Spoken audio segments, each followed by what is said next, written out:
Now, you probably noticed I don't feel about that war the way we were told we were supposed to feel about that war, the way we were ordered and instructed by the United States government to feel about that war. You see, I tell you, my mind doesn't work that way.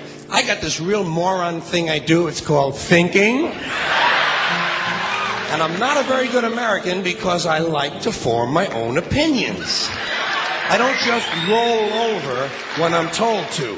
Sad to say, most Americans just roll over on command. Not me. I have certain rules I live by. My first rule, I don't believe anything the government tells me. Nothing. Zero. Nope.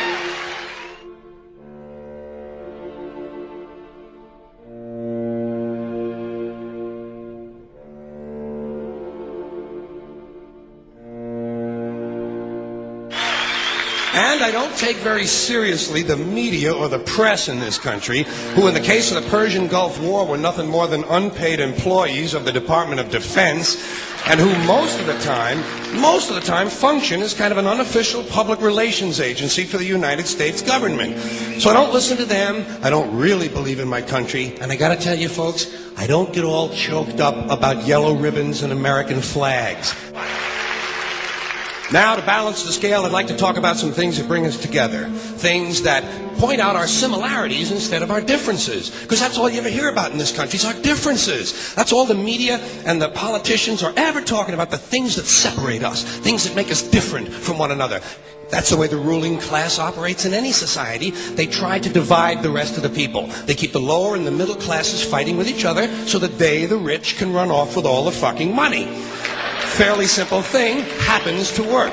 You know, anything different, that's what they're going to talk about. Race, religion, ethnic and national background, jobs, income, education, social status, sexuality, anything you can do, keep us fighting with each other so that they can keep going to the bank. You know how I describe the economic and social classes in this country?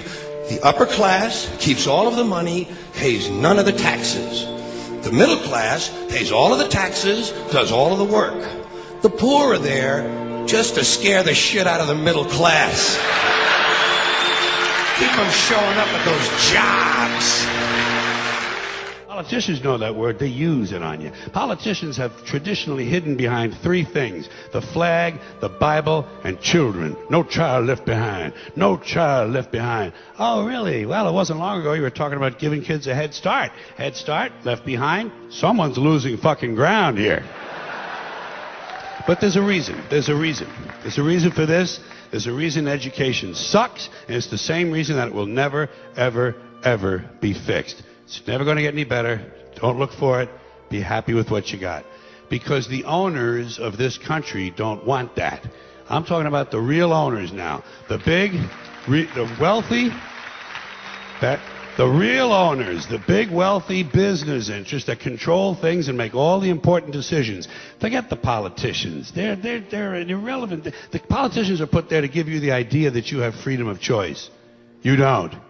You have no choice. You have owners. They own you. They own everything. They own all the important land. They own and control the corporations. They've long since bought and paid for the Senate, the Congress, the state houses, the city halls. They got the judges in their back pockets, and they own all the big all the big media companies. So they control just about all of the news and information you get to hear. They got you by the balls. They spend billions of dollars every year lobbying to get what they want. Well, we know what they want. They want more for themselves and less for everybody else. But I'll tell you what they don't want. They don't want a population of citizens capable of critical thinking. They don't want well-informed, well-educated people capable of critical thinking. They're not interested in that. That doesn't help them. That's against their interest. That's right. You know something? They don't want people who are smart enough to sit around the kitchen table and figure out how badly they're getting fucked by a system that threw them overboard 30 fucking years ago.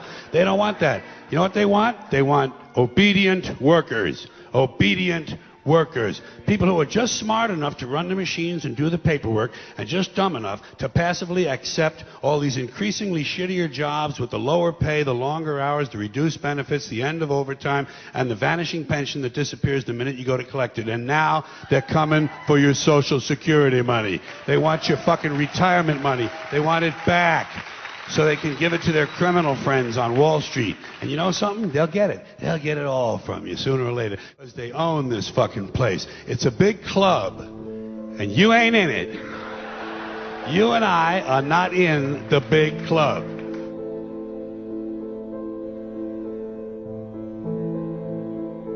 The greatest form of control is where you think you're free when you're being fundamentally manipulated and dictated to. One form of dictatorship is being in a prison cell and you can see the bars and touch them. The other one is sitting in a prison cell but you can't see the bar, you think you're free. What the human race is suffering from is mass hypnosis. We are being hypnotized by people like this. Newsreaders, politicians, teachers, lecturers. We are in a country and in a world that is being run by unbelievably sick people. The chasm between what we're told is going on and what is really going on is absolutely enormous. The greatest hypnotist on planet Earth is a oblong box in the corner of the room. It is constantly telling us what to believe is real. Historically, the control and manipulation of political opinion has been the Freemasons' main weapon in gaining control of countries and states. Once in control of the rulers and politicians of a country, laws and political structures could be changed in accordance with their agenda. However, since restricting the body does not necessarily mean restricting the mind, the Freemason recognizes that their plan for a global government hinges completely on subduing the masses to their agenda, and thus eliminating opposition to their cause. And the greatest threat to their plan, posing more danger than any army or law, is the threat of a free-thinking mind. In order to eliminate this threat and to achieve their objective, the Masons have set about the boldest plan ever devised: the complete control of every aspect of human life, your life. And the weapons they are using against you are in your very homes, entertaining you and your children, and gradually indoctrinating you without you even realizing.